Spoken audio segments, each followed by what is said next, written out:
Hello दोस्तों, आज मैं फिर एक बार लेकर के आया हूँ बेस्ट मोटिवेशन स्टोरी, जो कि एक प्रेरणादायक कहानी है दोस्तों, जिसका नाम है संकट में साथ देना।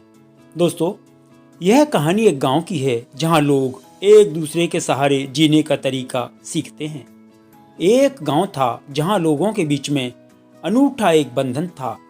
यहाँ के लोग एक दूसरे के साथ मेहनत करते, सहायता करते और एक दूसरे के साथ खुशियों और दुखों को बांटा करते थे। इस गांव की कहानी बहुत ही अनोखी थी। एक बार गांव में एक नया आदमी आया। उसका नाम राम था। राम बहुत ही निराशाजनक हालत में आया था। वह एक छोटे से गांव में दूर रहता था, जहां उसका परिवार बीमारियों और तंगी में फंसा हुआ था। उसने सोचा कि वह इस गांव में आकर एक नए जीवन की शुरुआत करेगा। राम गांव में आकर एक आदर्श बनने के लिए प्रयास करने लगा। वह हर काम में मेहनत करता, दूसरों की सहायता करता और सबके लिए प्रेरणा स्रोत बन गया। दूसरे लोगों की खुशियां और दुखों में भी वह सहभागी रहा करता था। एक बार की बात है, गांव में बड़ा दुख का समय भी आया, जब गांव के मुखिया का बेटा अचानक बीमार पड़ गया। उसकी स्थिति गंभीर थी और उसके परिवार को इलाज के लिए पैसों की आवश्यकता थी, लेकिन गरीबी के कारण परिवार के पास इतनी धनराशि नहीं थी। जब राम ने यह बात सुनी तो उन्होंने तत्परता से अपनी सभी बचत की राशि का उपयोग करके परिवार की मदद की। वह नहीं चाहता था कि इस दुखी परिवार को किसी भी तरह से समस्याओं से जूझना पड़े।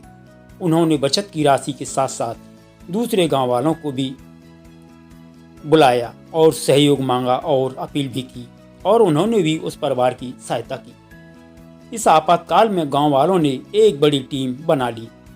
सभी ने मेहनत करके और अपने संगठन के साथ मिलकर इलाज के लिए पैसे इकट्ठा किए।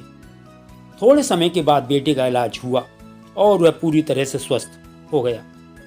दोस्तों, इस घटना के बाद गांव वालों की मदद करने के इरादे एक दूसरे के साथ और भी मजबूत हो गई।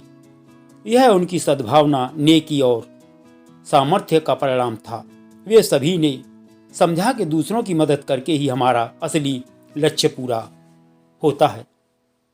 वह गांव अब एक परिवार की तरह रह रहा करता था, जहां हर कोई एक दूसरे का सहारा बनता था और सहारा दिया करता था। यहाँ के लोग अपनी खुशियाँ और दुखों को साझा किया करते थे, एक दूसरे की मदद करते और अपने संघर्षों को साथ में झेला करते थे।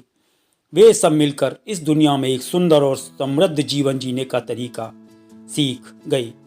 दोस्तों, यह कहानी हमें यह सिखाती है कि हम सभी को एकजुटता, मिलजुल कर और ऊंच नीच भेदभाव भूल करके इकट्ठा रहना चाहिए, और जहां सब लोग इकट्ठा रहते हैं वहां का विकास हर हाल में संभव है। कहानी सुनने के लिए दोस्तों बहुत बहुत धन्यवाद।